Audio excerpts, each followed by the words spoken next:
anything. And so I'm living that dream, and it's wonderful. Every day, I drop another wild story from the true golden age, the times that built an unforgettable era. If you want to keep these memories alive with me, hit subscribe. It's free, but it means everything.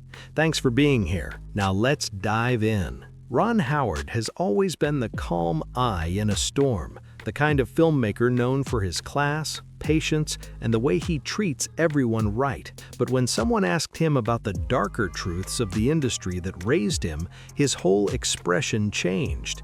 He once said softly that people wouldn't believe what some legends turned into once the cameras stopped rolling, and that the so-called golden age of Hollywood wasn't so golden after all. According to him, it was a world built on quiet pressure and control, a place where power ruled and some voices were ignored. Fame worked like armor, protecting certain stars while they acted however they wanted. The same faces who built America's biggest dreams were sometimes the ones who left others broken behind the scenes. Around him, and it's not that he was throwing fits and kicking over C-stands and throwing boxes. And now, years later, Ron Howard isn't afraid to talk about the names connected to that storm. Errol Flynn, the charm that masked the chaos. Long before smooth-talking spies or rum-drinking pirates ruled the big screen, there was Errol Flynn, the fearless daredevil who made danger look like pure fun. On screen, he was adventure itself, bold, slick, unstoppable. But behind the scenes, Howard says, it was another story entirely, one filled with risk, impulse, and a hunger for attention. Born in Tasmania in 1909, Flynn hit Hollywood in the 1930s and exploded into fame overnight after his breakout in Captain Blood, 1935. His charm was electric, his energy unstoppable. But behind that glow was a man trapped in chaos and heavy addiction. By the early 1940s, everything around him was falling apart fast. In 1942, he got hit with major legal trouble involving two young women, Peggy and Betty Hansen, and the story exploded across every headline in America. The whole country was divided. Flynn laughed through the court hearings, acting like his fame made him untouchable. Warner Brothers pulled in top-tier lawyers. Fans camped outside the courthouse, and rumors spread that a few key witnesses backed off after facing serious pressure from powerful figures. Flynn walked free, but the shadow of that scandal only grew darker over time. Decades later, private letters from 1978 surfaced. In them, he bragged about his reckless past and mocked the people who once said they feared him. Ron Howard said that reading about that case changed everything for him. It opened his eyes to how Hollywood sometimes protected the wrong people just because they looked good in front of the camera. To the public, Flynn stayed a daring rebel, but behind the scenes, he became a cautionary tale. Years of alcohol, bad habits, and money troubles destroyed what was left of his life. In 1959, at only 50 years old, he collapsed in Vancouver after pushing his body to the edge. The reports listed heart failure, cirrhosis, and ulcers, but Howard said the real reason ran deeper. A reminder that charm can hide coldness and fame can't protect anyone forever. Kirk Douglas, the man who couldn't stop fighting, was a walking contradiction to Ron Howard. On screen, he was the voice of courage, loyalty, and justice. But off-screen, people remembered someone entirely different, intense, intimidating, and always ready to challenge anyone who crossed him. Born Isur Danyilovic in 1916 to a struggling immigrant family, Douglas clawed his way out of poverty with pure willpower. By the time Spartacus made him an international icon, he had it all: money, power, and endless respect. But those who worked beside him said his temper could shake a set to its core. Crew members called him impossible to please, snapping without warning, leaving everyone walking on eggshells. Actress Deborah Paget once said he didn't just want to lead a scene, He wanted to control the whole room. Ron Howard, who studied Douglas's acting style while learning the craft, later admitted he could sense a deep storm behind that famous smile, a kind of tension that eats away at a person from the inside out. That fiery attitude followed Douglas everywhere he went. Over the years, old Hollywood insiders spoke about his rough treatment toward some women and his volatile behavior behind the camera. Some authors and people connected to the industry have also mentioned serious claims linked to the 1950s involving actress Natalie Wood, based on her sister Lana's words in a 2018 memoir. These stories have been debated for decades, and since many of the people involved are no longer here to share their side, Ron Howard stresses that these claims reflect the secretive, complicated culture of that era, rather than proven facts. Douglas was never charged with anything, and the entire situation faded behind the same wall of silence that once shielded countless powerful figures in old Hollywood, a silence that lasted even after his passing in 2020 at the age of 103. But when the controversy resurfaced, it wasn't just gossip, it came back through professionals finally being open about the truth of Hollywood's past. Douglas had an energy that could change a whole set. One moment he'd inspire everyone, and the next, the tension would be thick enough to cut through. Director Stanley Kubrick, who worked with him twice, once said, "Douglas was the most driven man I've ever met, and the hardest to control." Ron Howard later said the real lesson from Douglas's life wasn't just about skill or fame, it was about how unchecked power can twist the rules around one person until nobody dares to stop it. Douglas moved through the industry like he was untouchable, and the system let it happen. When he accepted his honorary Oscar in 1996, the world saw an aging legend trying to wrap up his story with grace, but Howard said he saw something deeper, a man giving one last performance, trying to stay one step ahead of his own inner struggles. Faye Dunaway, the queen of ice and control. If Errol Flynn symbolized corruption and Kirk Douglas embodied explosive anger, then Faye brought a whole new kind of danger to Hollywood. To Ron Howard, she proved that darkness in the industry didn't always appear as violence. Sometimes it showed up through ego, humiliation, and a chilling kind of control that could take over an entire set.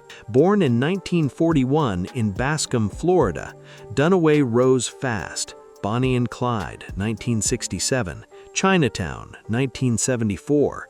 Hit after hit made her look untouchable, almost mythic. Her beauty was sharp, her presence magnetic, and her stare could freeze a room. But behind that Hollywood glow, whispers grew louder about her fierce temper and demanding ways. Crew members talked about her unpredictable moods, strict demands, and how she treated assistants like they were replaceable. Her Mommy Dearest co-star, Rutanya Alda, once said, "You could feel the fear on set, like everyone was waiting for the next eruption." The film, meant to show emotional abuse, ended up, in many people's eyes, mirroring Dunaway's own behind-the-scenes energy. While playing Joan Crawford, a woman known for her cold and controlling image, Dunaway reportedly slipped into that same intense persona when the cameras stopped rolling. Director Frank Perry later admitted he nearly quit the film because of her constant outbursts and perfectionism.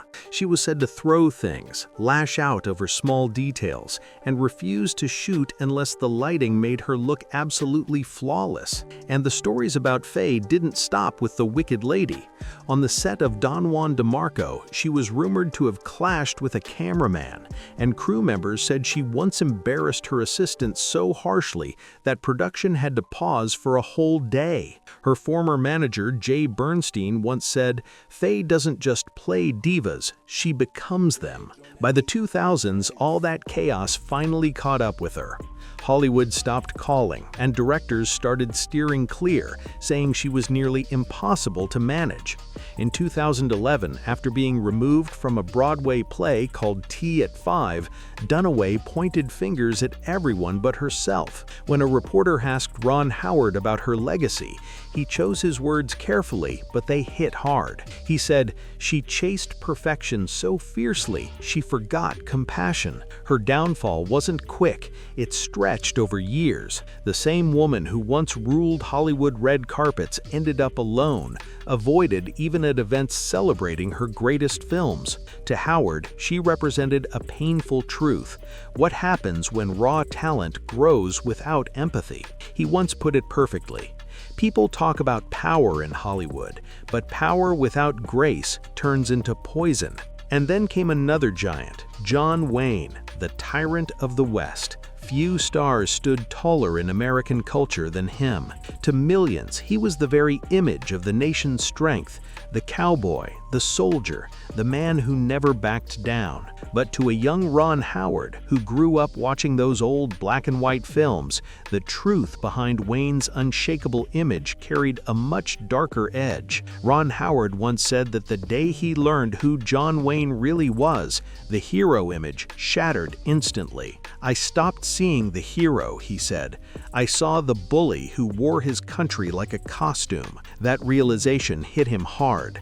The truth behind the legend wasn't as heroic as the movies made it seem. Born Marion Morrison in Iowa in 1907, Wayne climbed his way through the studio system by selling an image, a fantasy of unbeatable toughness, the kind of rugged masculinity that America fell in love with. By the 1950s, Wayne wasn't just an actor anymore. He was the face of a whole mindset. He treated disagreement as weakness and saw any push for change as betrayal. On his film sets, he ruled with pressure instead of patience, demanding total obedience. Crew members and actors described the same tense atmosphere. No one dared to challenge him. Actor Christopher Mitchum once said, "When Duke got angry, the air froze," adding that you either stood with Wayne or you were out. Howard later reflected that what Wayne created wasn't discipline, it was fear disguised as leadership. And Wayne's harshness didn't stop with shouting. Reports from people who worked with him said he often belittled women on set, mocked indigenous actors during westerns, and dismissed black performers who wanted better, more respectful roles. His influence shaped how people behaved, but not always for the better. Then came his 1971 Playboy interview, a moment that still shocks people today. In it, he made offensive remarks about indigenous land rights and expressed outdated views about Black Americans, all while bragging that Hollywood needed real men instead of what he called complainers. On the set of The Searchers, John Wayne went head-to-head with director John Ford over how to portray Ethan Edwards, a character written with hate and revenge burning inside him. Ford wanted the film to show the character's darkness truthfully, but Wayne fought him on it. In the end, that cruelty still came through loud and clear, and so did Wayne's own chilling edge. Ron Howard, who studied the film years later at USC, once said, "It's unsettling because you can't tell where the role ends and the man begins." Even near the end of his life while battling cancer, Wayne never took back his words or softened his stance. He dismissed criticism, blamed the changing times, and stayed fixed in his old ways right up until his passing in 1979 at age 72. Many fans still saw him as an untouchable legend, but for filmmakers like Howard, Wayne's story carried a serious warning. Power shaped by prejudice doesn't grow wise with age, it just grows bitter. Howard summed it up perfectly. The myth survived, but the man behind it never earned the legend. And then came another giant, Roman Polanski, the exile of shame. For Ron Howard, that name represented one of Hollywood's most painful truths. Brilliance can exist alongside darkness. Howard once said it hurt deeply to discover who Roman Polanski really was, admitting, "I admired his films before I knew the person behind them.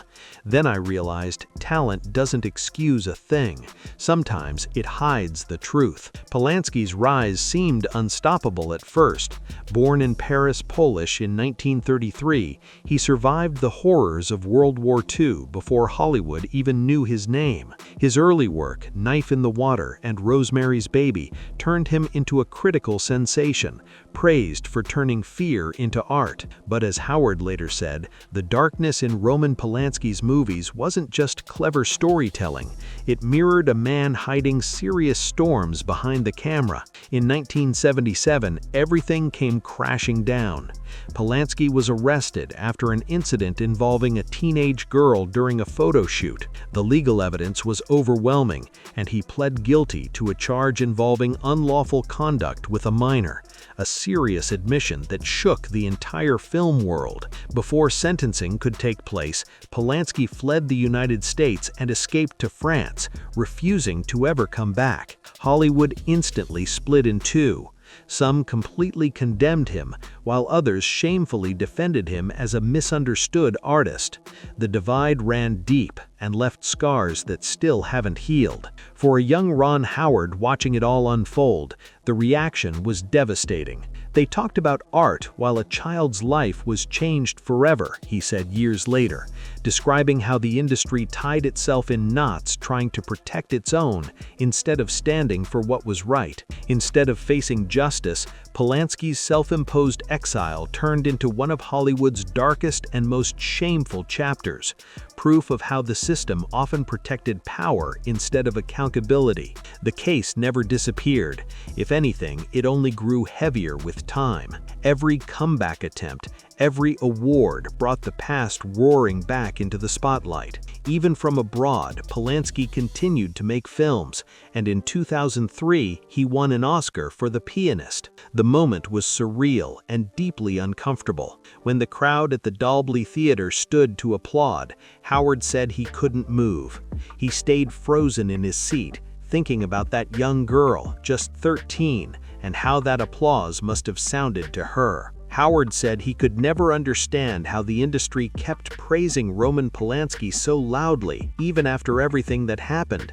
Decades later, Hollywood's habit of separating brilliance from accountability still made him furious. When Polanski won France's César Award in 2020, protesters stormed out of the ceremony, and to Howard, that moment felt like long overdue justice. It was late, but it finally arrived. In a 2021 Vanity Fair interview, Howard put it bluntly, "It took the world 40 years to say what should have been said the next day, that talent doesn't erase wrongdoing.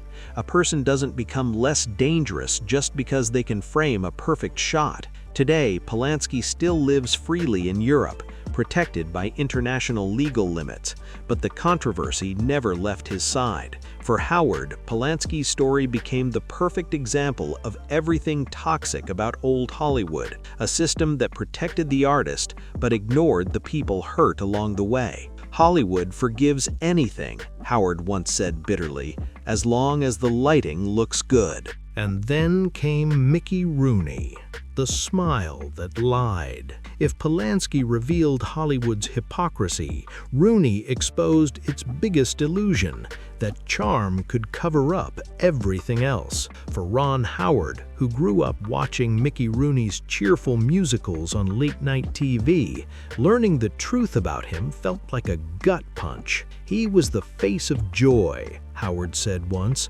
"but behind that smile was misery, and worse, he spread it." Born Joseph Yule Jr. in 1920, Rooney became Hollywood's first huge child superstar, winning hearts across America with that innocent grin and endless energy. But behind the scenes, his story wasn't all sunshine. It was filled with control, chaos, and the kind of pressure that turned joy into something darker. By the age of 18, Mickey Rooney was the highest-paid actor in America. MGM built an entire empire around that grin and non-stop energy. But that kind of fame came with a price, twisting him early, and as he grew up, the chaos grew right along with him. He married 8 times, strayed often, gambled away fortunes, and left a trail of heartbreak wherever he went. His ex-wife Ava Gardner once said, "He was the shortest man with the biggest ego in the world." Behind closed doors, the trouble only got worse. In 2011, serious accusations surfaced involving his eighth wife, Jan Chamberlain, and her son, both accused of cutting Rooney off from people and taking over his finances. But long before that, stories of Rooney's harsh temper and explosive behavior were already legendary. Former co-workers described him as unpredictable and sharp-tongued, a man who could light up a room 1 second and tear someone down the next. Judy Garland, his closest friend during those early MGM years, once privately said that Rooney could make her laugh until she cried, then crush her confidence with a single comment. Garland, who was pushed hard by studio executives and struggling emotionally, later hinted that Rooney shared some of the blame for the pain she faced during that time. By the 1960s, his golden career was crumbling. Scandals, addiction, and money disasters followed him everywhere he went. In a 1979 interview, Rooney said, "I've lived 1,000 lives."